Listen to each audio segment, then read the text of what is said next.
Hi and good evening, everyone. My name is Albert, and this is VlogsBoutNothin. Thank you very much for taking the time out of your busy Saturday to join me. I really appreciate you. I hope that everyone's doing very well. I know that I myself have just arrived from a walk home with an encounter of a very, very just weird situation. So, quick sidebar before we get started here in the videos. Has anybody ever had that feeling, like of just being uncomfortable? Like somebody just throws off your complete vibe because of like their presence, And I mean, obviously these things stem from like toxic, situations and stuff. But like usually time heals everything, you feel me? But like every time I walk to like my local places, I end up running into one of my old bosses who is like the most uncomfortable, odd, weird woman ever to be around.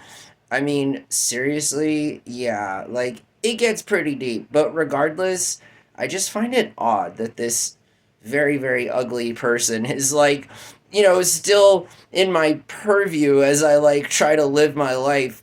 It's so weird, isn't it? Right. That's why we call being local, You should always strive to stay local. Otherwise, you end up just like coming to different parts of town and looking really weird when like, everyone knows you're like not from around there and you're just kind of like making it all really weird and stuff. But regardless, yeah, I mean, this is a show where I talk about absolutely everything. So it's kind of pathetic. You'd think I'd have like, other outlets and stuff. And I do actually. I have some friends, They're few and far between IRL as I consider, like the people that are in my life, and that's most recently from a really negative experience where I tried to sort of expand the circle of people in my group that failed miserably. But regardless, tonight let's talk about something else that's failing pretty miserably, and that's whether or not like places or people or companies like Ring or are we getting home security or are we providing free data? So the problem inherently with surveillance is that, especially in the modern day, it's really easy to, almost laughably easy for those people that know how to do it, to, like hack into your Ring cameras. And we've talked about this before on the channel, actually, but more than ever, it becomes more again a question of whether or not you're paying for a company to extract data and profit from that extraction far more than any kind of real tangible benefit provided to the customer. I mean, it's not like they give customers discounts for providing companies with data. I mean, have you seen the TOS on some of these apps and service providers? We could be signing up to give away our blood and we wouldn't know. Nobody reads the terms of service. It's, a pretty lengthy document. And one might even argue that whether or not those things are available to be legally, sort of accepted online. I mean, we're just entering an era where like just places in irs.gov and all of the captcha technology and stuff is really basically at its infancy still, regardless of the fact that a lot of us have been utilizing the internet for a point of commerce for well going on 3 decades now. So it's interesting to see the lack of a secure infrastructure in a deregulated and what otherwise could be a very opportunistic like a democracy tool, a tool for democracy, which is in fact not really what it is at all. It's just another way for big companies to get that data, extrapolate that data, make it so that they can increase profit, but all while raising prices, even in most instances, as it concerns most companies and the services they provide. And we see this across the board.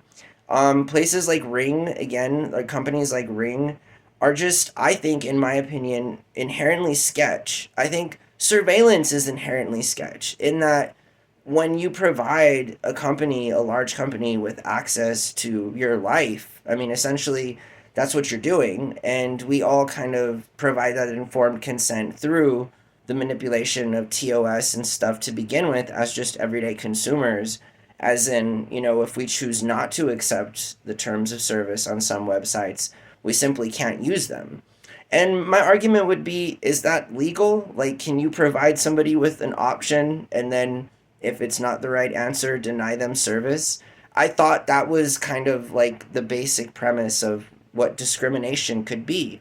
However, there's yet to be any type of meaningful or even debatable policy reform as it concerns the regulation of places like the internet, and specifically the regulation, moreover, with big data and all of the companies that extract our data to sell it to make more money, all while charging us more money. It just kind of doesn't make sense.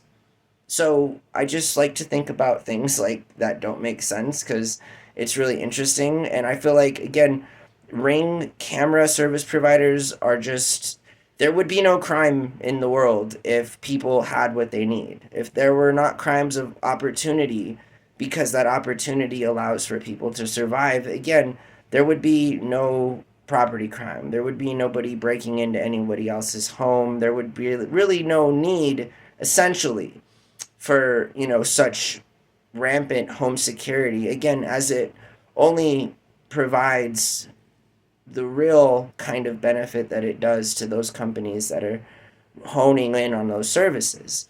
So I don't know, I'm one of those people that feel like Ring's kind of pervasive, and I already feel like I live in a world where there's zero privacy.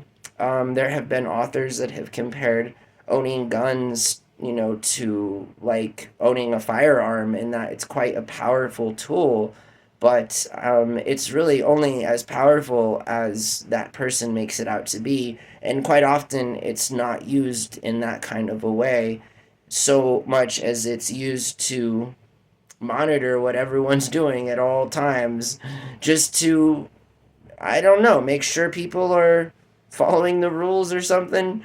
I'm not really sure. And that's kind of, again, it's all about control, right? Essentially, it's all about control. It's all about people wanting to exert control over things that they might not have control over otherwise. So, if that's the case, then I think we would absolutely have control over crime rate, opportunistic crime, and we don't even discuss white collar crime or any of the other major kinds of crime that impact society on a larger scale with a smaller number of perpetrators committing these crimes. Nonetheless, it's still not a part, or it's not discussed. And that's really important because where are Ring cameras in CEO offices? I mean, how do guys like Madoff get away with such crimes? How does a guy like P. Diddy, who's alleged to have had freak offs for decades or whatever, get away with all of this while everything is on camera? Like, it blows my mind. That defeats the purpose of surveillance. You'd think that, like, does Puff Daddy, do these people have Ring cameras? And if they do, at what point do the actions that the companies see on them elicit a response from law enforcement, or how does that work? Or are you able, is that invasion of privacy? But if it's invasion of privacy, why does the technology that we have get used to discriminate against what are already over marginalized populations to begin with, and not combating crime where it actually takes money from all of us?